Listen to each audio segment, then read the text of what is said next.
I learned that from I think there's a YouTuber. I'm not sure if his name is Unk something. His name is I think his name, and he has the dreads kind of like I do, and he has like a very distinct appearance. But he made a really keen insight on a video within the last half year, and he was saying that he was talking about how profound your emotions are. You could say that you exist so much as you have a body, but like just as you can maybe say like your there'd probably be different metrics for the actual state that your body is existing as in the health of it, for lack of a better word, but also your emotions might be like that as mind and body go, which are the same as like your emotion, your existence is viable while supported through your body, but your experience of your existence, it might be upon your emotions. Try as we may, we have emotions so long as we're viable and I think like healthy. So your emotions are a barometer of your existence, but also your existence in a way. Your body might be like the support of your existence, and then the emotions might be the state of your existence and your body. But he was saying that the best way to impact another person, especially like as he was speaking in terms of emotion, but rather I think it may not, it's not only emotion, because I was reading a book today about singing. It's a rare book about singing by Richard Alderson, and he was saying that when you're a singer, you wanna be comfortable, because if you're comfortable as a singer, then your audience is also your audience. We have things called they would say like in strictly in terms of psychology, they'd say mirror. Like we mirror things a lot. We If you take art, whether you study psychology like in science, or you study the humanities, art, one actual semblance in a convergence of the humanities and also of science is that we are deep imitative. One of my first lessons in music, in school for music, was they were talking about, I think it was either Plato or Aristotle was talking about how much we do through imitating, like a lot of what we do our whole life. Like you could say like anything that I am now, that I exist as, that I appear as, that I can do, that I'm viable, on some level it started out as imitation before it would be me, or before I'd be congruent, believable, or fluent and coordinated with something. I would have been imitating something.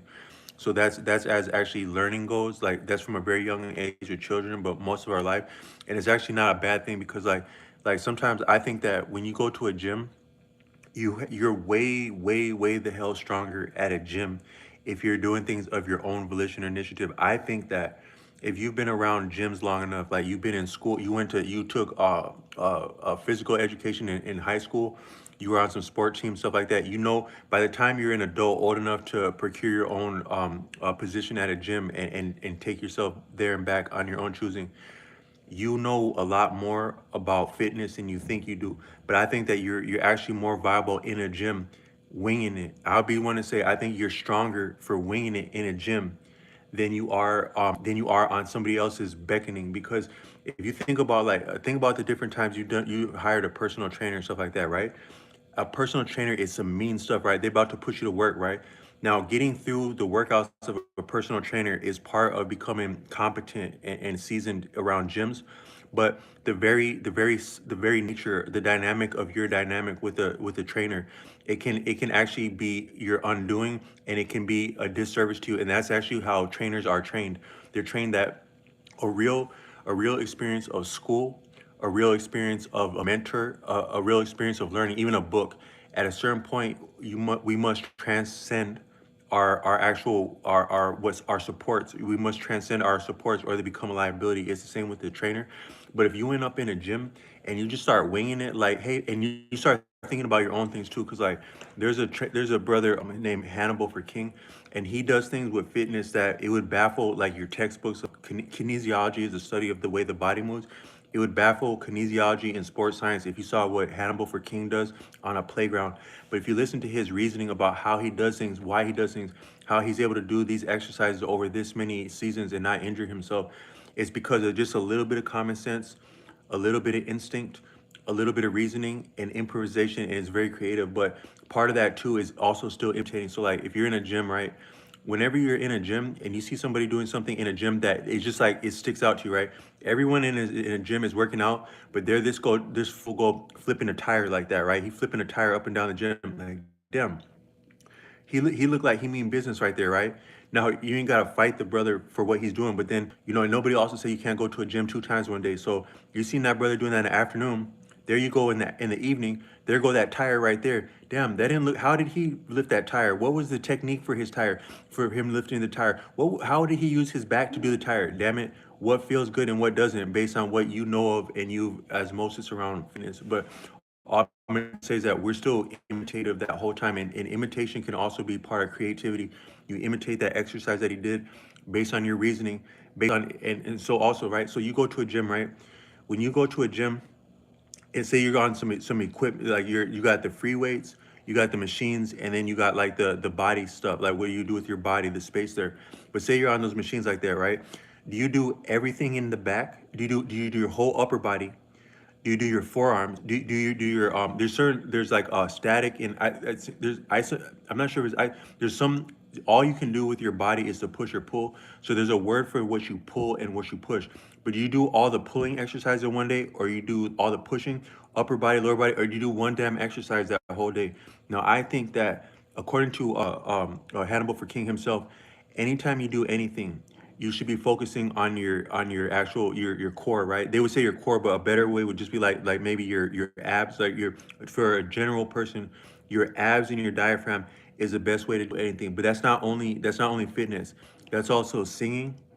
That's also damn near shooting a firearm. That's damn near I would reason maybe drawing a picture. Maybe you should actually draw a picture with your core. If you focus on your core while you're drawing a picture, while you're listening to something, while you're speaking, you may be way stronger. In is reason whether your mind exists in your perception appears to be in your head, but your actual mind and some of your creativity and your skill, it may be in other ranges, even like your gut.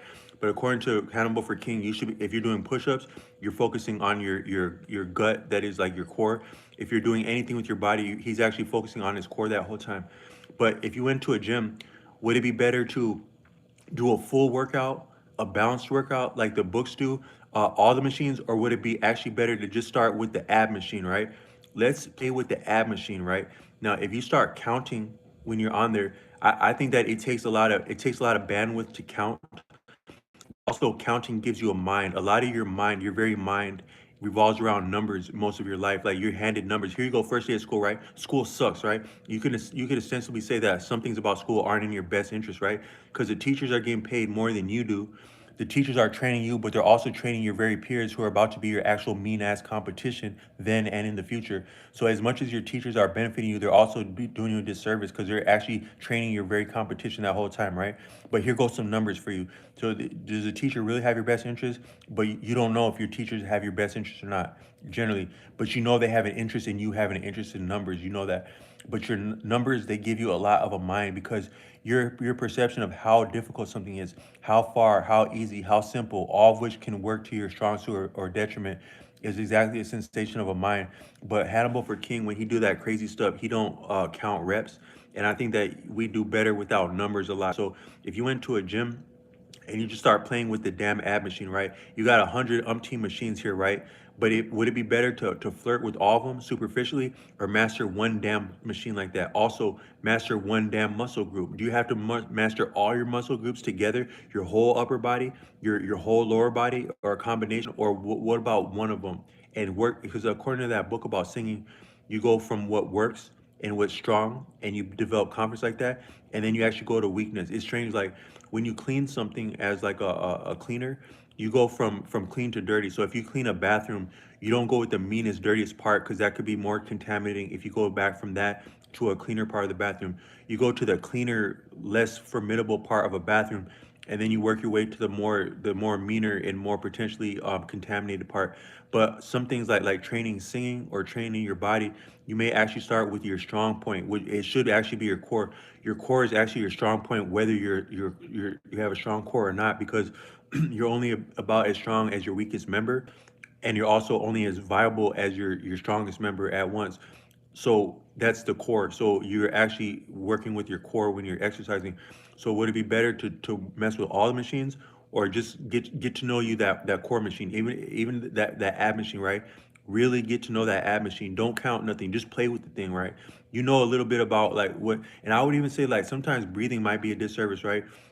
Because when you went to school, they were teaching you to breathe out as you push, and also to exhale as you push, and inhale as you let the weight down.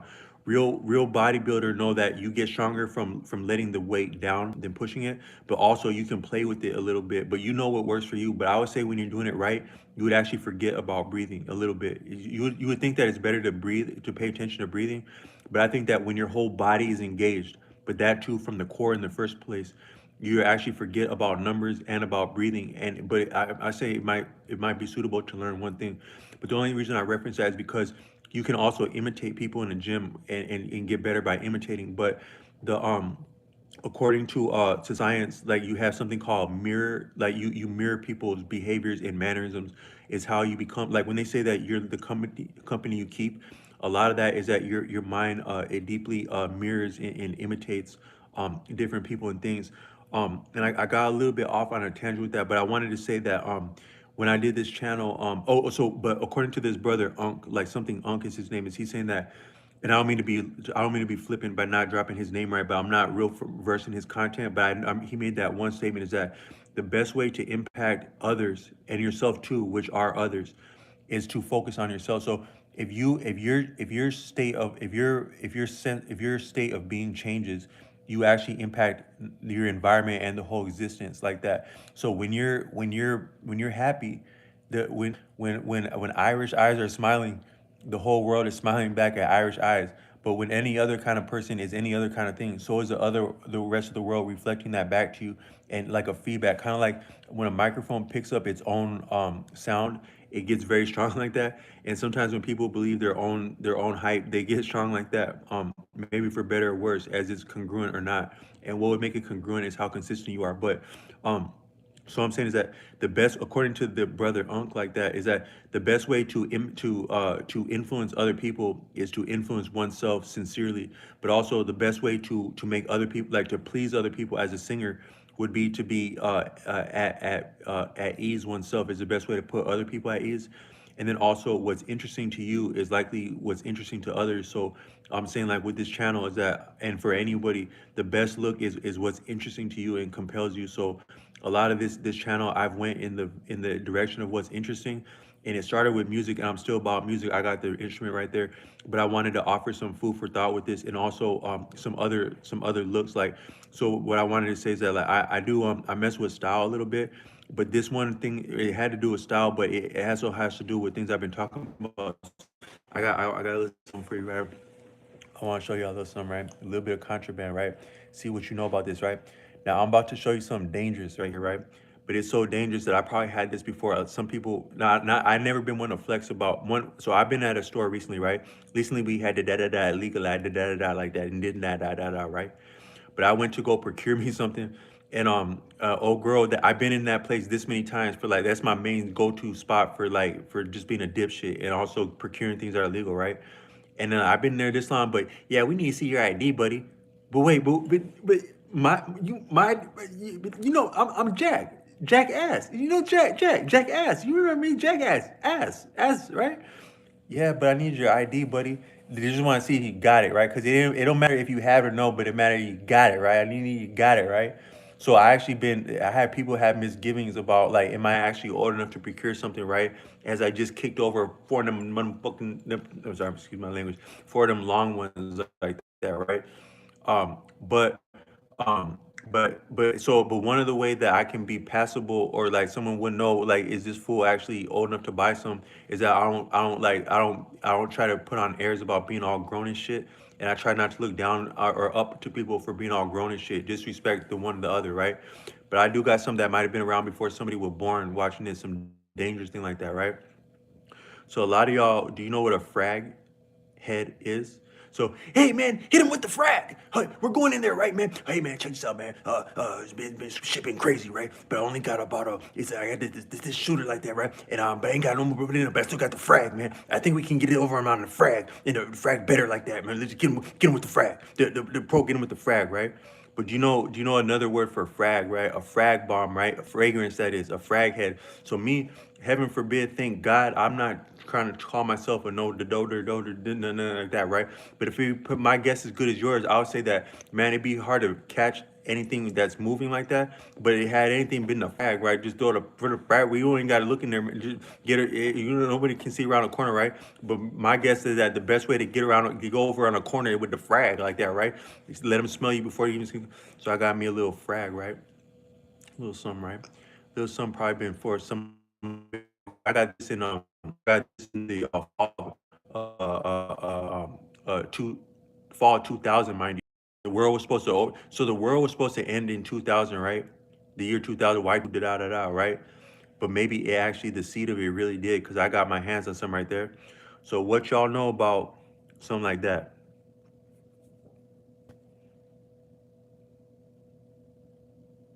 That's your boy Realm right there. That's a fragrance called Realm, right?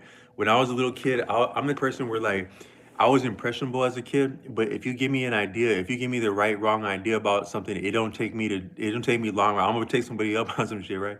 So when I was getting ready to go into high school. I got a little cool job like as a grounds crew right before I got into high school. And some of these older cats, they're like upperclassmen in high school. They're like, yeah, man, it's about to be this new cologne come out. It's called Realm like that, right? But it got them pheromones in there and shit, right? It got that with them pheromones that make the ladies go crazy and they don't know why they're going crazy, right? Have been Realm. So like now sometimes you can get up on you can actually buy like pheromones. They have like different concoctions of pheromones, and pheromones are kind of crazy. If you actually I don't actually I tread lightly around pheromones because I work with fragrances as in frag head, but these pheromones they actually change an environment. Like if you put if you put some pheromones on, like you put cologne on, that's one thing. That's one level. You put oil on, oils yet better, like some of your ethnic oils. I've shouted out some places in Minnesota that got the oils like that, and they're low key, they're gentler. That they're what's worn around the world, but they're particularly effective with like with women because they say that women have a stronger sense of smell, but women also appreciate like subtle things and smoothness. So the ethnic oils they come in under the radar. They don't call unnecessary attention, but they make an impression like that. And I've had like sometimes people give me a compliment on clones, but when I get an actual a question is deeper than a statement. If I get a question about a scent, it's gonna be about the oils like that. But yet a higher tier than even the oils is just damn pheromones. They don't actually smell pleasant. Like if you smell like if you procure some of those pheromones, they got if you just look on Amazon, they have like pheromones for attraction. If you smell it, it might have like a generic smell, like kind of like a little bit like a cosmetic smell. Like I don't know a lot about cosmetics, but I imagine it smells a little bit similar to like some kind of a counter at like a design at a department store, like some similar to like some kind of like lipstick or nail polish like that, a very cosmetic smell like that. But the effect is more than cosmetic. If you put some pheromones, you just open a damn bottle of pheromones. Like when I first got my pheromones, right? This is back like right before the pandemic. I was checking it out in my house, and people just start acting differently than they normally do. Like it not necessarily positive or negative, but you just let them pheromones out into the air, and now it's a different environment. It's subtle. It's kind of like I think a lot of things are about like pressure. Like a lot of times people overlook pressure, but I think like the like people would say like vibration. Like you exist at this vibration or this state of mind is in this range of vibration. I had a conversation like that with someone talking about sleep, but also like substances when people are under the influence it's appreciated as a different vibration. Like if you're under alcohol, I think you're at a slower vibration than you normally are. That's why you're kind of like this. But that's also why different thoughts occur to you. But also you can sometimes you can be a little bit slick under alcohol because there's this thing where they say slow is smooth and smooth is fast or something like that. But alcohol can actually make you a little bit slower. Like I used to play these video games back in the day, and when you if you so you can do things differently like when you're in a different state of mind. But I think a better way is that you have always a degree of tension and relaxation. And so an environment it has a degree of tension that's like the state of that environment. It's a degree of like sometimes you walk in somewhere and it's like da this that gandali and like I'm trying to think of like a dope like a reggae song that might not there's this reggae artist named Vicious. If you want a cool song, if you want a really cool song, look up a artist named Vicious. He had the song about. I played it for some school age children when I had a school age playlist last fall. It's like we made. He's like how that song go? He was like It's just Little Vicious. I Little Vicious and da. But he's really from Jamaica and he got them real reggae time vibes like that, vicious like that. But he has this song. It's like he's talking about like we should party right now because we may never meet again. As far as we know, we may never meet again. This experience may never come again. We believe in the afterlife, things like that. But as far as we know, this experience may never come again. Let's treat it like that. That's what the homie Little Vicious said. Like we may never meet again. I heard that song the first time on the radio. That had been like KMOJ in the Twin Cities, and I couldn't figure out what song that was because it was so obscure like that. But it was such a beautiful, it was such a deep song. It was as deep back then as when I hear it now. But as far as we know, we may never meet again. But just imagine you go into like some real reggae vibes like that, or you go into a library. It's a certain atmosphere in a library, or you go into a gym. It's some of that is like a little bit of the tension in the air. Like sometimes they say you could damn near cut it with a knife like that. But the pheromones, it'll affect the tension. Like I don't know if it relax. I think the pheromones actually relax a little bit because everybody's like everybody they just want to be attracted or be attracted to somebody, but everybody's competing that whole time. But then you actually smell something that smells like another human being that's attracted to you, and you're like then you get some Pepe Le Pew vibes, and it just changed the whole thing. Like the pheromones you get that done. But back in the day, they weren't as popular. So you had this cologne right here called Realm, and it was one of the first ones to put pheromones in there. But you know, some things get finer with time. So I had this is a I've come through a lot of fragrances, and you gotta be careful around fragrances because they're kind of like shoes where you want the once you get one, you want another one, and you also sometimes don't appreciate the ones you already got. It's like how many shoes do we really need? How many cologne do we really need? But they can get spendy and like you can overdo cologne or wine or shoes stuff like that. But this one right here, so something's aged with time, right? So I'm willing to wager that this would be older than people because if I got this in 2000, that's 25. That's 20. Do I look like somebody that was a much of a jackass to have enough of a trick up my sleeve to buy a bottle of pheromones as they're just now available 25 damn years ago and get carded a couple of days ago trying to but this is actually a bottle of cologne pheromones that's been aging for 25 years like that. But this was for a long time in a it was in a little bit of a damp area, and they say that the environment outside of a bottle of cologne can affect it. So it might be like really bogus by now or really beautiful, but I actually got vintage fine wine aged pheromones, damn me 25 years no less. But my point of that is that I was talking a little bit about affecting an environment by affecting yourself. So like you whatever you would do towards like in psychology they have a thing about that where like a lot of times like if you see someone like doing crazy stuff with their face like that, you would think that they're faking like that, right? But actually in psychology things go both ways like that, right? So I extrapolate that if you use your right hand, you can affect your right brain. If you use your left hand, you can affect your right brain so as to be more artistic by using your left hand. But also the way you would fix your face doesn't always necessarily follow your mind. Your mind also follows your face. So imagine you have like some people have very savvy social skills like from young.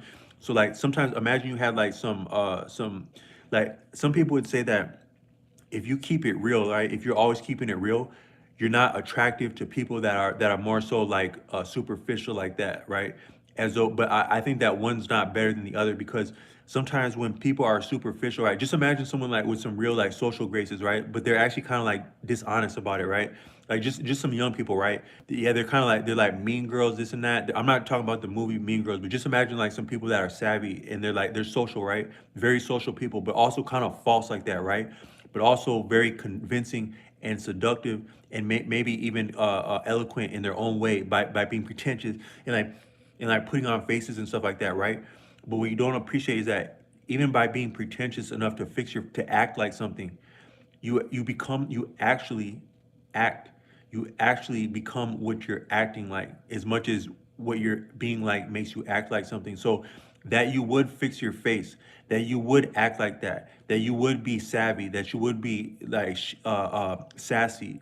You kind of sound old as hell when you say sassy, but for lack of a better word, that you would. Damn it, there go two out the window right there. And shit. It show like the little numbers and shit, sassy this and that. But that you would put on airs and stuff like that. That's actually part of seduction and charm. Part of charm is not actually being charming, but acting charming makes you charming like that. Um, But so from that standpoint, you can actually choose how you would be. That's what I'm saying. You can choose to be something, right? You can fix your face any way you want. Like, hey man, your face is fucking up right now, man. Hey man, fix your face. But that's a deeper thing, that when you fix your face, you really do actually fix your face. You fix your mind like that, like because you're it's like a feedback. So your attitude can affect your face, can affect how people deal with you, can affect your attitude. But your attitude can also affect your face, or your face can affect your attitude, can affect the way people deal with you, can affect your attitude, can affect your face like that. It can go in that direction too. So damn, I forgot the train of thought. Um, but so but I was just talking about how you can like so the best way to impact other people is to impact yourself first. So like if you step to someone and you intend to be you if you step if you so I'm saying is happiness is a choice, right? Like actually there was a one of the great moments between, like, not to just name drop, but you had Will and Jada Smith, Will Smith and Jada Pinkett Smith, and they were at different times, they had different degrees of influence, like because everyone waxed and waned. So they are one of your real power couples that have waxed and waned, and maybe they'll wax again. But there was before they had some of the controversy that they have now, like when they were in ascendant, like them as a power couple, they would say something is that we're each responsible for our own happiness. We understand ourselves as each being responsible for our own happiness in this relationship, but they're still in a relationship. That's the deeper thing, is that not only are they each truly responsible for their own happiness and what they would bring to the relationship, that also comes back to them, but also owning up to what they would bring to that, is that too, it's a choice to be happy. It's a choice to be anything. It's a choice to be productive. It's a choice to be positive. It's a choice to be negative. It's a choice to be some combination. It's a choice to be things. And but the better you choose and the more you choose, the more you're likely to choose and the more you can choose like that. But just to always remember that it's a choice with anything. So like if you up or down, you always have some degree of choice in this life. According to Arthur Avalon, is that you always have a degree of binding and fettering. There's nothing completely free that is independent, nor is there anything completely binded that is dependent, because we are interdependent. So we're always some degree of subject and in acting. But and according to Arthur Avalon, the better you choose, the better you can continue to choose better. The poorer you choose, the poorer you are at choosing and have the standpoint to choose better, the poorer you would choose. So you can affect your degree of freedom or binding by the propriety. That's like the appropriateness of your and I don't mean appropriate like politically correct, but the suitableness, the equitable humaneness of your actions towards yourself and others. Because if you are wrong towards others, you are less than human to them, but you're also less than human to yourself, because you are yet others and you are viable for others. Like I can sit on here and run my mouth and say anything, but if I'm not equitable or humane or honest or maybe interesting, compelling, then no one ain't rocking with it. And now I'm talking to a phone.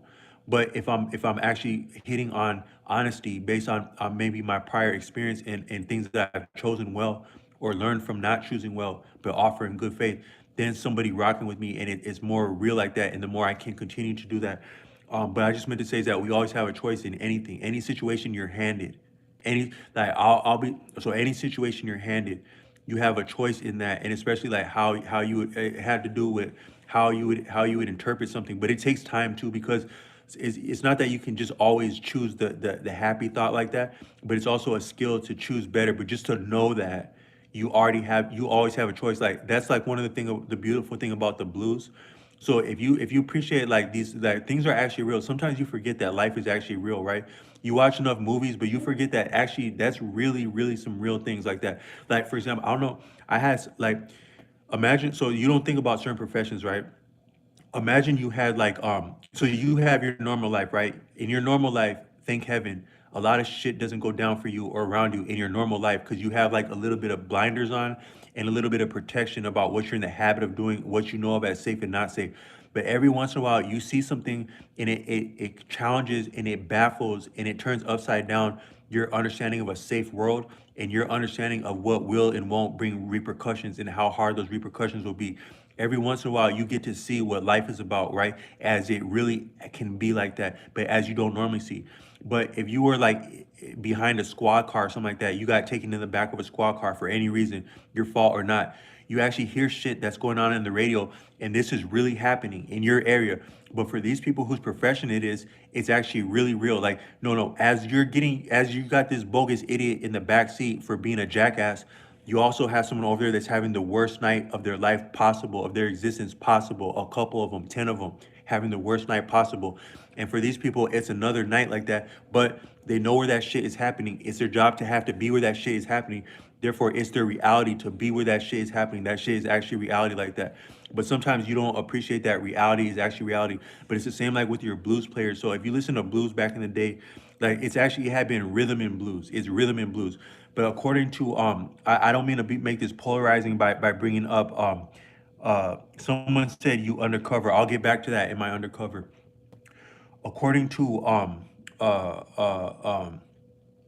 Dr. Umar Johnson, Dr. Umar Johnson says that that a lot of times people now, like in the dominant society, the appropriate society, the winning part of society, the winning contingent core of society, a lot of people rock with rhythm, right? So imagine like you turn on the radio, right? And sometimes you hear some catchy shit, right? It's like, damn, man, we're in inflation right now. We're all going straight to hell right now. Shit is hell expensive right now. I haven't been getting laid right now, but damn, there go this club banger right there go this EDM song right there. That shit is hot right there. That shit is sexy right there. It's so sexy as to make life feel like it's not really a problem, like it's all good, like it's all beautiful and shit, right?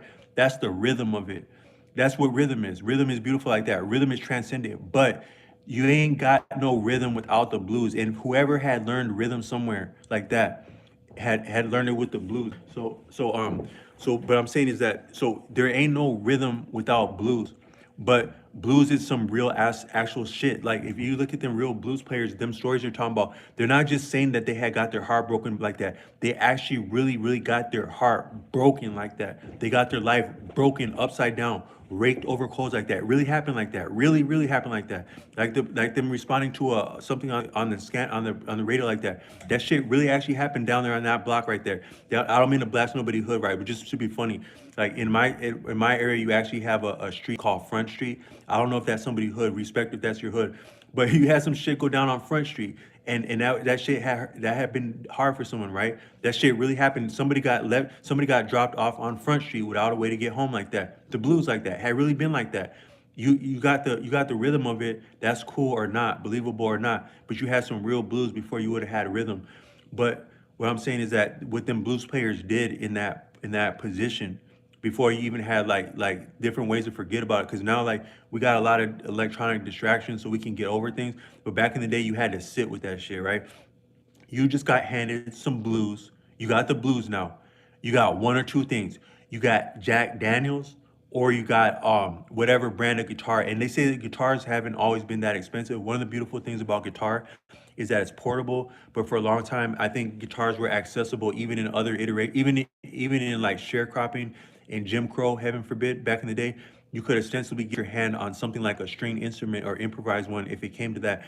So you got the Jack Daniels or you got the strings like that. You're gonna get strung up on something, right? You're gonna string yourself up on something. What do you want to use to string yourself up? Do you want to use a rope or do you want to or Jack Daniels? Same thing, rope, Jack Daniels. Or do you want to use you got five good sturdy ones or maybe four, like I don't know how many on a banjo, three or four. You're just gonna come down to a string at one point. What I'm saying is that those blues players, they still yet chose better to make blues, baby, out of the blues, baby. And now maybe you got some rhythm that had come off of that and all the sexy shit and the money getting ass shit with the rhythm, but had yet been blues. And it had been somebody down bad like that, down bad off of Front Street like that. Drop them off on Front Street without the rhythm. Just there you go, mother effer. There, yeah, you want the blues? Here you go. Take your shit. Get out this shit. I'm about to drop you off on Front Street and shit and take your blues and shit too. Cause well, I don't need that blues and shit. I'm about to go over here where the rhythm's at, man, and keep your blues too, like that. That's how life will do somebody. But they got off on Front Street and they're like, "Thank you, sir. I will take my blues, sir. Thank you very much for handing me the blues, sir. I'll keep my blues, sir, and my ability to walk on 2 feet as I still can, or maybe can't. That might have been part of the blues too. Yeah, take this shit too, but also I'm gonna need your feet too, motherfucker, because it's cold as hell. And I need your ass to walk. And if you don't freeze your damn feet off like that too, motherfucker, like that. But I'll still take my blues, sir. Thank you very much, sir. I'll wipe the spit off of it too, sir. Thank you, sir, for my blues, sir.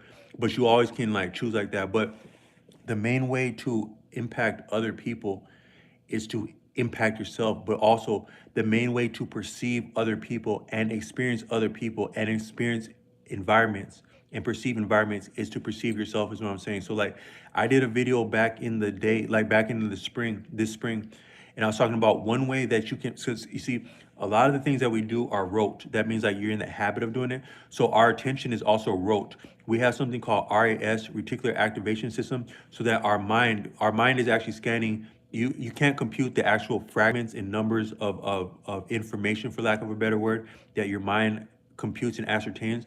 But to make a long story short, as beautiful and vivid as life is to you in however many K you call real reality, it's actually only a certain range of which you actually perceive is that you're aware of perceiving. So according to Arthur Avalon, this existence pours influences into you from all quarters of this existence. The nebular galaxy A, Andromeda, Part B galaxy, before the calendar year of 2 billion years before the calendar year of A of before Common Era 2000, when it was still projecting light at that point, and it has now since become a black hole, but the light is still emanating as it can be perceived and would appear to be existing now, but is actually concurrent with its prior existence and iteration in Andromeda A Part B galaxy in the lower quadrant of that galaxy. That is pouring some form of influence on you, even if it's the very ancient starlight that's still emanating in the ethers, and is still ostensibly impacting the atmosphere, and to change the hue of the shine at night, or maybe influence you in some other way, even in the form of a dream. You're being impacted by all that had yet, may yet, is now, could yet, may not yet exist as it's viable. It's influencing you, and you're also aware of it on different levels. But your mind is not only discriminating, but dulling your awareness, so that you're not confounded, because you couldn't maintain homeostasis. Your cardiac rhythm, I mean, your cardiopulmonary, your breathing, and your heart rate are some of the most masterful things that can be called you, or that can be done. Is that when you're breathing naturally and largely unaware, but a little bit aware. Mastery is a combination of awareness and maybe lack of awareness, or something greater. But you're being influenced that whole time. But were you actually aware of how many influences are pouring upon you, but also are perceptible to you at a different cadence of awareness? It would be confounding. Dang, I lost the train of thought. But but I was saying that, but still, your attention is so you're in the habit of perceiving what has meaning to you based on your prior experience, or maybe some of your interests and desires. So that in an environment, even as you think you're aware of what's in front of you, there's a broader range that you're not aware of. Not only because you can't perceive it, and ken is like the range. In the normal ken of your awareness, you can only perceive a very small part of the actual spectrum of both sound and light, which are, I think, they're the same in essence. Is all of your senses are a different degree of vibration. Is what they're. Taste, smell, feeling, sight, and hearing are different modes and ranges of vibration. Probably the slowest, but maybe the most profound, would be touch. So if someone's touching you, one pulse, two, that's called palpating in medical terms, like whether like in massage, or like an actual doctor, or like a chiropractor, when they're putting their hands on you, touching you, but so as to be like, to either to discover a pathology, a problem, or to like be to convey like healing of some kind. That's called palpating, like that. But if someone were to palpate you, like tap, tap, tap. One of the reasons I think that touch is so profound, right? Like a lot of people, like, say you don't know somebody, right? You don't know somebody from Jack Street, right? You don't know somebody from just getting off of Front Street, right? No shot at a real street called Front Street, but to be funny, You don't know somebody from Jump Street, right? But that's a better word, Jump Street. If they just look at you, hey man,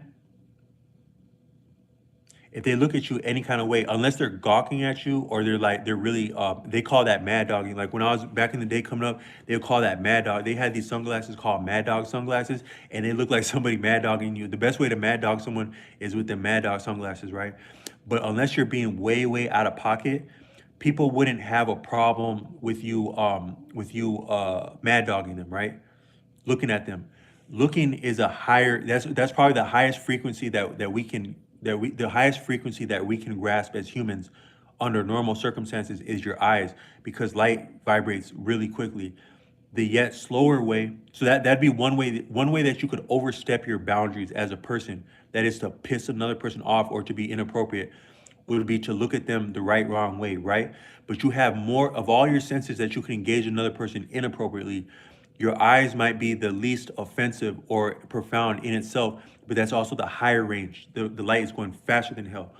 Now, the next way that you could affront someone, but a little bit gentler, but and then slower in terms of frequency, would be with your ears. You just, hey man, here goes this fool.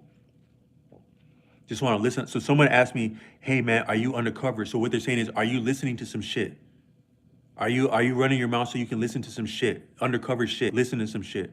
That'd be another way to affront someone, but it's more subtle, and you got more leeway of looking and or hearing before you would piss someone off. But you're still actually with hearing, you're not as much touching them, but you're being touched because you actually do both. It's for you to actually touch someone, they're touching you back. That's part of the problem of touch. But what I'm saying is that I'm talking about the range of frequency of vibration is that the eyes is the fastest yet vibration that in our what's our general generic five senses that we recognize formally and sanctioned and broadly in the general education is the sight, fast vibration, hearing, very fast, but not as fast as light.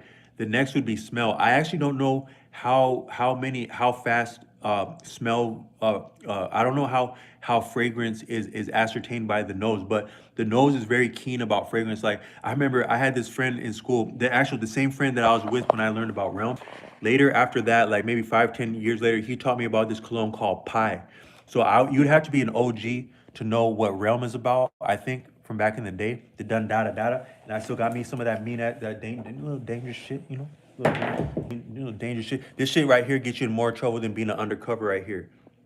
Undercover Realm, baby, because this shit is undercover. You got the fragrance that you know about, but you got the pheromones. That's real undercover for you. Pheromones get that work done, and it probably had to be undercover, get some shit done. The pheromones get it done like that. But people can discriminate smells very simply. Like my friend who put me up on that, he put me up on this cologne called Pi, right? But he didn't authorize for me to go jack that shit like that. He didn't offer. He flexed it from me. He was like, "Yeah, man, this that shit you ain't knowing about right here, man. Smell that shit real quick, right?" Pie smell. There's a certain type of fragrance called gourmand. There's different types of fragrances, and one is called gourmand. That's a fragrance that smells like food, so it makes someone want to eat you. And that's what he told me. He didn't. I don't think he knew that word gourmand when he showed me that, but he was showing me a gourmand fragrance, and he's like, "Yeah, man, when I put this in front of the baddies, they say you smell like I want to eat you." And he wasn't saying that necessarily like kinky and shit. He was just saying, "No, you just smell like someone want to eat you like that. That's gourmand like that." But it's because it's actually food like. So you have some scents that are gourmand food like, and pie is one of them. Such maybe it's actually a little bit of a pun because pie is there. It's off that math symbol 3.14, like to discover a radius or circumference, the formula for that. But also it smells like food, so it's called pie like that. But he had shown me that, and then like he showed me that like about like maybe like five winters after I had learned about this. But then about 3 or 4 after that, I got a job holding down a gas station in that same hood where we grew. Not, it's actually not a hood. But it's funny, like you think of a hood, most people, right? When you think of a hood, you think of like where they got it back. You think of the dangerous hood, right? What's the most dangerous hood you can think of, right?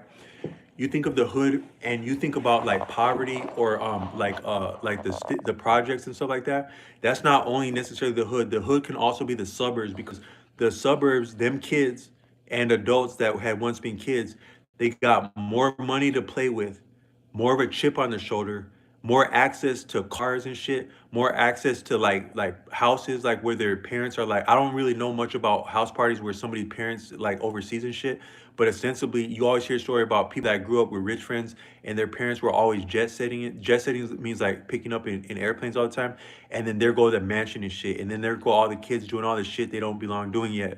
But the children and the students in the suburbs growing up and then like the as adults sometimes they can be into more reckless stuff. They get into more serious shit, more adult shit, just because they got more money to play with, more of a chip on the shoulder, and sometimes they're actually more savvy. You wouldn't think about that.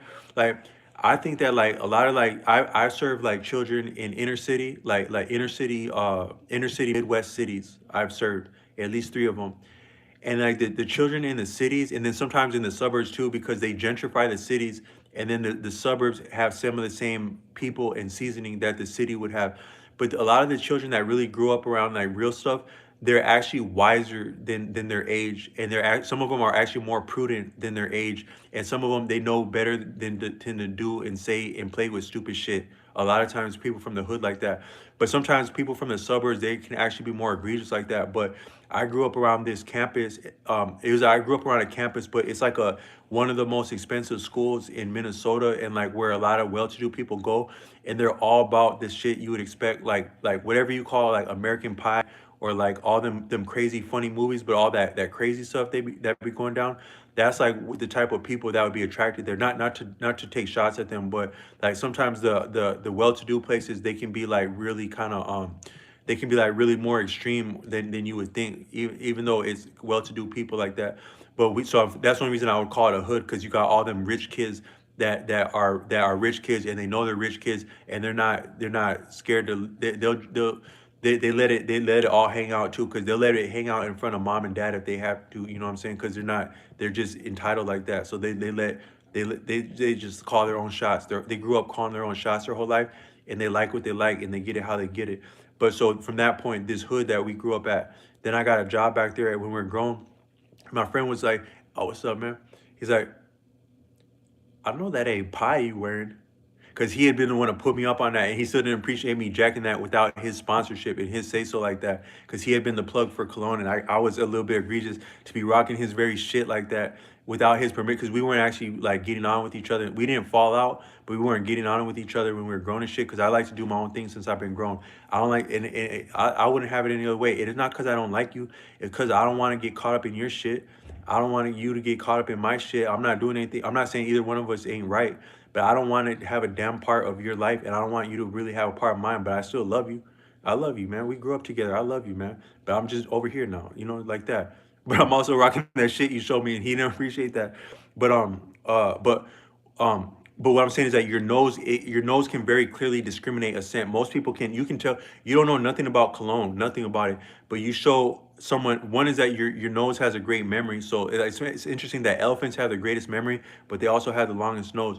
But you can, and they say elephants can damn near smell water as it's underground. My dad said that. He said elephants can sniff out water source. That might be the purpose of their trunks, is that they can sniff out but also remember water sources. That might be part of elephants' ability to remember things that had to do with water sources like that. I'm extrapolating, but because the water sources ain't easy to come by where elephants are from. But I don't know what actual range of you can, like if you show somebody a bunch of colors, right? Like my brother's an artist, right? And my brother, he was like, sometimes like I'll ask my brother like, what's the name of that color? Because like he'll wear some like cool ass hats that's like a rare color. I'll be like, what's the name of that? He's like, I was like, is that a little bit stereotypical that your friends always ask you what's the actual color or something, even though you're an artist? He's like, yeah, man, it kind of is, man, because I'm an artist. But my brother does actually know the name of a lot of colors that people wouldn't know. But it's like just because he is an artist doesn't mean that he has to know those colors any different than somebody with access to a smartphone. But he's like, yeah, man, the name of that color is actually burnt orange. So that color of orange that you're looking at is called burnt orange. That's a cool ass color. I think there might be a similar like burnt yellow. If you can imagine burnt orange, there's like a counterpart of burnt yellow. It's very artistic. Like you can find a hat like a skull cap that's that kind of off burnt yellow color like that. It looks hell of artistic. Same thing with like burnt orange too. And it's kind of like there's like a little bit of an overlap between burnt orange, yellow, and red, where they can look similar and almost be the same color, but there's just a word for that. But if you think about all the colors that exist, you likely don't know very many of the names of those colors. Like they say that according to like you had the author Homer, like from the Iliad and the Odyssey, and those people he come from, they didn't have a lot of words for colors. Like they would call all things the wine blue sea. It appears in a book. I think one of the books by Nassim Nicholas Taleb is that people they called all things just simply blue, different degrees of blue sea. They call all things blue because they didn't have a word for it. So as many colors are as there are, one is that there's more, according to Tashriq Bey, there's more colors than we know. Because like one example of that, if you've ever lived in the north, if you've ever seen the Northern Lights, if you live in the northern reaches of America or maybe Canada in north like that, you'll actually see the Northern Lights at night. And some of those colors, you haven't seen them before, but they actually haven't a lot been seen because they're existing now at once spontaneously as they have not occurred before. The Northern Lights is common, but the Northern Lights actually doesn't repeat itself. Same thing with the sunset. Like even in a sunset, if you had to really categorize or you really appreciate sunset, there might be ranges of colors that don't normally occur and only occur once a sunset. You've had this many millions, billions of sunsets on Earth, but you could say ostensibly none of them were the same, but maybe some of the colors were different. But in the Northern Lights, there's colors that we don't know, that we don't actually know as humans because they hadn't been presented to humans before. But then there's also broader colors than that exist that we just haven't come across before. They may not have existed yet or come into being. The circumstances haven't been present for their appearance in our experience or at all yet. But they are imminent and they can occur different colors than we're normal used to. But we wouldn't be able to classify them, but also we wouldn't be able to, I don't think, remember them as clearly. Like, because yeah, you've seen a color before, but usually you don't say a color and be like, damn, I seen that exact color before. But smell, you can really remember smell. So even if you don't know about cologne, you smell something and you can pick it out. But then, so I don't know what range of frequency smell goes. But then the next one, and then you could maybe piss someone off by smelling someone like, can I smell you? But that would piss someone off, but not as bad as if you were to taste someone. Like actually, when I was young, like I'll go to like clubs. I don't actually know. I didn't go to a lot of clubs when I was young, and I don't know what's normal for clubs or not. But I think I remember a lady come up and lick me when I was in a club before, like, and I didn't know if that's actually cool or not, cause like just to be like a lot of like us guys, like we're kind of like jackasses and we like to get straight to the we're a little bit like we're not like enough of like connoisseurs to really enjoy the full experience of things. But like just walk up to someone and lick someone, that's pretty quick like that. So I don't know if that was actually flying shit or that was kind of like a little bit out of pocket, but I actually had a lady come up and lick me before like that. Now, heaven for if so it's like that's a little bit double center because a lady can damn near walk up and lick someone and it's not a problem. Hey, I just licked you. Damn, she just licked me. It wasn't probably that. But if you're a grown ass man, you walk up and lick someone, that could be bad. That could not go over for you well, right? But that's, I think, taste, that I'm not sure what frequency taste is at compared to smelling and sight and hearing. But I know those are all different ranges of vibration. They're slowing down. They're going from eyes. I know eyes is the fastest. Ears would be slower. I imagine smell would be slower than that. I imagine taste would be slower than that. But then even slower than that would be touch. Just touch me, and just a da, and just a da. Now touch. Now even if you sing that song like a club song like that, touch me, and just the actual the cadence of that is actually pretty slow. Like compared to the beat, or just in general, that's actually pretty slow. Da da da da da da da da da da da da da da. It's very slow. But what I'm saying is that all of perception for human beings is a vibration, but the slowest vibration possible is to touch. And what would piss someone worse than looking at someone the wrong way, worse than eavesdropping, worse than walk up and smell someone, worse than walk up and lick someone would be just walk up and touch someone. But that's the slowest vibration. So what I'm saying is that it's interesting that all of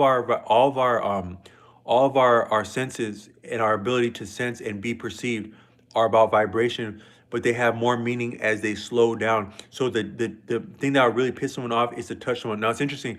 If you walk up to someone and you tap them a couple times, like, hey man, da da da da da, they might not actually get that mad because they think that you want to get their attention, right? You just did, hey man, da da da da da da. Hey man, I need to talk to you. Hey man, what the hell, man? What you tripping about like that, right? But if you walk up to somebody, you damn near got a battle royale to the death about it because it's very slow, but actually more intimate for being slow is where I was going with that. But but what the deeper thing I wanted to say is that so your attention is you're habituated to perceiving things, but you can also untrain it, right? And you can train your attention better, right?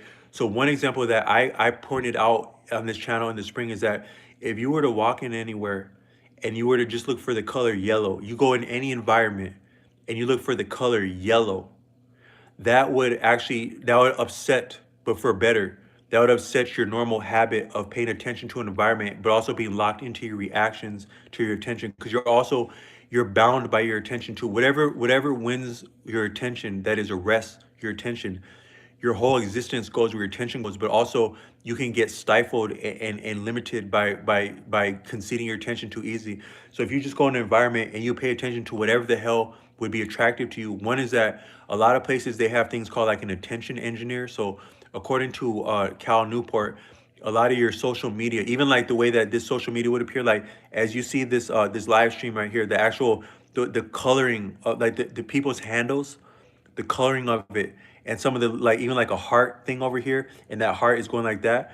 That's actually designed by attention engineers, the same people that would design slot machines back in the day. The very same principles that are used to keep people at slot machines, they're used to keep you at smart devices and social media. And what they are able to garner for your attention, they can probably get over on you and put you in worse straits than an actual casino. And the house always wins. The social media wins, the smartphone wins. But they also capture attention with the same principles as slot machines. But but that too is anticipated, is that they anticipate a person to, so the color, you notice, right? Like just peep this, right? So if you go into a social media venue, right? Like any social media platform and any social media device, and look at the colors that would be presented to you, that would be calculated to win your attention. I would imagine likely the least likely of, not that it can't happen, but the least likely color would actually be yellow. Yellow is not. I think yellow is a great color when it's done right, but yellow isn't the most appealing color. However, yellow might be the most meaningful color according to the Diné people, the Navajo people. We exist in the yellow world. Like some people, they might have jewelry, right? But you know the jewelry is deep, but you don't quite know why it's deep or what it means or what it's communicating and conveying to you or reminding you of your own experience in this iteration of life and potentially prior. Now, I was blessed with something from an actual a person who was of dual heritage of Viking and Native American. He blessed me with something, and this might look deep to you or not, and it might have meaning or not, but so like when you see this, right, this is kind of a deep thing. He blessed me with this, but I didn't know how deep it was. When I got this, I got into a lot of trouble. I'll just say that some people, they may know what bells have anything to do with anything, and also what bells have anything to do with riding a motorcycle or not. Also, like Timberland boots and bells. Does anybody know what the hell would be? Oh, I'm sorry, not the hell, but does anything know what would be a similarity between Timberland boots, like circa vintage New York City, and bells and motorcycles? Can you imagine that? Now you can imagine that boots would go with motorcycles, or that bells would go with motorcycles. But as some things would have it, certain things, for them to really be you, they have to be given to you. Like certain things that would protect you, or that would really go with the lifestyle, like boots, Timberland boots, or bells. They have to be given to you of someone that it has to be a gift for it to really be yours, because you can go and buy anything. Like I once was at a training venue, and this brother had like an Air Force jacket. It was like an Air Force jacket that had Air Force insignia, but I don't think that he had ever intended to serve in the armed forces. He just bought a jacket that has some stripes on it. So he paid for some stripes. To each his own. You got to take life and death chances to earn money. So to each his own, he bought that. But this brother, this that was training us, he was like, he was training us. He was like, hey man, What is this thing about these colors, man? Because anybody can buy this. I can walk in the store and buy that same thing. What is this that you paid for that? So what he's saying is that one is that you have to earn your stripes. That's what he's saying. But not only do you have to earn your stripes, you have to be given your stripes. Certain things have to be given. For, even life itself, it had to be given to you. But it's appreciated that I can't speak. I'm not from that lifestyle, but it said that in New York City, if you're gonna rock Timberlands, and for them to be fly, they have to be given to you. I think it's not just Timberlands. I think it's actually swag like this. I got this jean jacket right now. This jean jacket was given by that same brother that gave me this thing.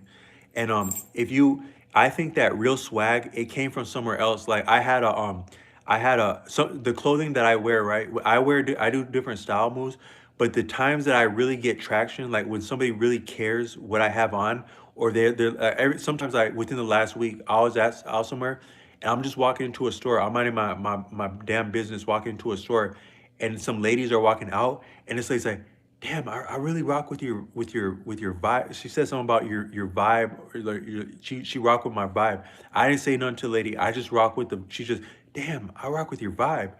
But I had also been rocking this jean jacket. That is, I had some swag that was given to me. Now this jean jacket, it got a deeper story, and to me it means something because of who gave it to me, and also what some of the experiences of who gave it to me.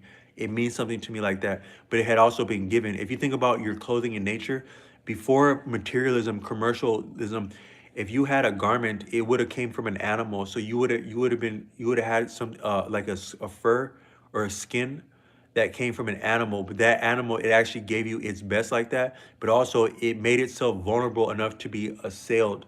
And you could reason whether that was the error of the animal or the lovingness of the animal, that it would be available to you and it was given to you. So what I'm saying is that your real swagger and style, but maybe also to your real gifts, they were given to you, but they're also not only for you, but they're for you to yet give to others. And that's what real swag is. So like with Timberlands like that, the real Timberlands, it's said in New York City, for like a real person that's savvy around New York City, is that the Timberlands had to be given to you. But that's a deeper thing, is that just swag too, real swag, it has to be given to you because it's out of love. It came from love, but it also goes back to love. The real swag, when it ain't fake, the real rock and roll, the real McCoy, the real gravy, it had came from somewhere. But also and I won't talk about what bells have anything to do with motorcycles, but it's appreciated that they can be protecting a person, but also it had to be given to a person. So I was blessed with this from a brother, but he wasn't a biker. He just had a similar backstory to me, is that he took care of a chronically ill family member for a long time. And I saw a lot of myself in him, and him too in me, because we both had that same experience of like working to serve others and sometimes thankless. But this thing, that color like that, it looks a little bit like the color turquoise. It ain't. I'm not sure if that actually is blue or turquoise, but it looks turquoise. According to the real pedigree of the native people, the Dene, at least, is that we before we came into the life that we're on now on Earth, like all of us human beings, right? Before we had been human beings, we're still mammals. We're still all of what we had always been. So we were and yet still are mammals. We were and still yet are, to different degrees, reptiles. We were and are yet to no, I'm sorry. We were and yet still are appreciably primates. We were two and had been two and are yet two, to different degrees, but fundamentally mammals. We were yet two, are yet two, to different uh, um, uh, meaning, or different degree, reptiles. We were and yet two, likely before reptiles, some form of fish or not far away from water. A lot of there's a semblance in, like, for example, dolphins. I said on this channel in a video I made tonight, is that all of mammals, it doesn't matter if it's a giraffe, a primate, any form of mammal, they have different vertebrae, but the ones that correspond with the neck, like the cervical vertebrae, the C vertebrae, you have like C through seven. C1, your first vertebrae, I think, vertebrae one through seven are your vertebrae, cervical. That's the name for your neck, is the cervical vertebrae. Below that, you have your T vertebrae, thoracic, that has to do with your torso. Then you have your lumbar, that's your lower back. Then you have your sacral.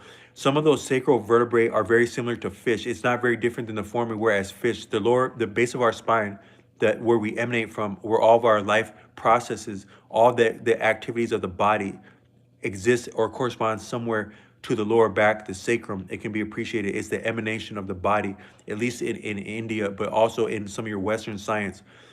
But then those are reminiscent of fish, the cervical vertebrae, and some things about our hands and feet are reminiscent, and our vestiges or evolution of fins in swimming, our feet and hands, the web, like the webbing of it.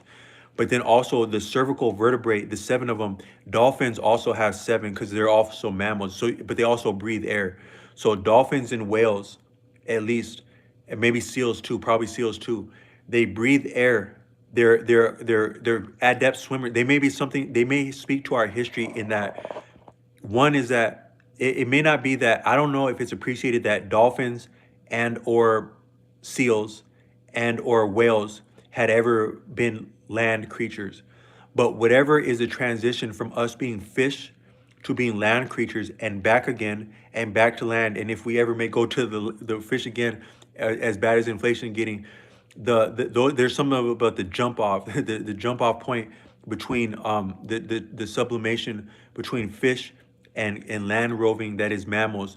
Those creatures are somewhat of a threshold, but also they're just like us in that they have seven cervical vertebrae, giraffe included, humans, primates included, dolphins included, whales included, likely seals included.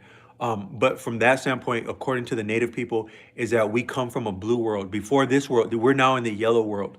According to the Navajo elder teachings, we're in a yellow world now. The fundamental color, the most meaningful color on the earth plane for human beings, understand appreciably, but also spiritually, can be the color yellow.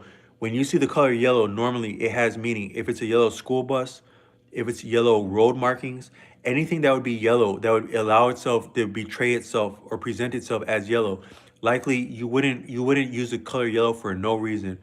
Or if it's artistic, it's damn well done because you knew yeah, you're going to the players ball, right? You knew somebody was gonna come up in the fly red shit. You knew somebody was gonna come up in the fly purple shit. If they know what they're doing, they may come up yet in the fly green shit. You already knew you're gonna have some people doing the fly purple shit and the fly pink shit, that you gotta be another cut above the rest for that shit too. You might now white can be done very well. I've seen some fancy shit, but I never seen nothing fancier than when I went by this church in the neighborhood where my mom grew up, and I seen some good old money church folks pulling out the church in a white Audi. With it looked like it probably damn well didn't have very many miles on it. They got that Audi sitting somewhere, and they only use the Audi to go to church. How much of old money they are, but the color white can be done very well, and it looks like class par excellence. You mix some white and black, and now you're on some real that's some hard hitting stuff right there. As much as colors can be done well, it doesn't have to necessarily get better than black and white when black and white is done well, because black and white is dynamic as a contrast. But you didn't know somebody might show up to the player ball in yellow, baby. Now the yellow, it might be like mellow. It might just be a regular old fellow in yellow. But if he had done yellow, hello. Did anybody say hello to the fellow in yellow? You know the boy had done yellow. You might like, you might not like, you might rock with, you might admire, you might envy all the other colors at the player ball. But yellow, I mean, nobody could do it like that yellow. If it had been a yellow fellow that could come up a little bit mellow too, yellow, oh hell no, oh hell no, we're doing yellow like that. So not to be affiliating with anything, but yellow is significant. But normally people don't actually choose the color yellow. Like what's your favorite color? My favorite color is yellow. We wouldn't expect to hear that, I don't think. But yellow, it normally has meaning. Is that yellow is normally like some kind of a very serious indication. Yellow, or it could be very artistic when the exception proves the rule. But yellow has meaning in this world. But before that, it had been the blue world, according to the Dene people. And a lot of our experience, whatever would lead up to us being as we are now, and we are still yet our ancestors, and their experience is still ours. We had emanated from a yellow world. I don't know what actually comes before the blue world. I'm sorry, we had come from a blue world, and also too, like where the Dene are from, the Navajo. of the Southwest, the whole Southwest United States. The reason that the Southwest, where the Navajo Diné people emanate from, right? The Southwest is appreciated like Four Corners, where New Mexico, Colorado, Arizona, and I think you got the Four Corners. The Dene are not necessarily from Foreigners, New Mexico, but that whole region, that whole Southwest, and then getting up a little bit northwest, north central, a little bit towards like Texas, Oklahoma, stuff like that.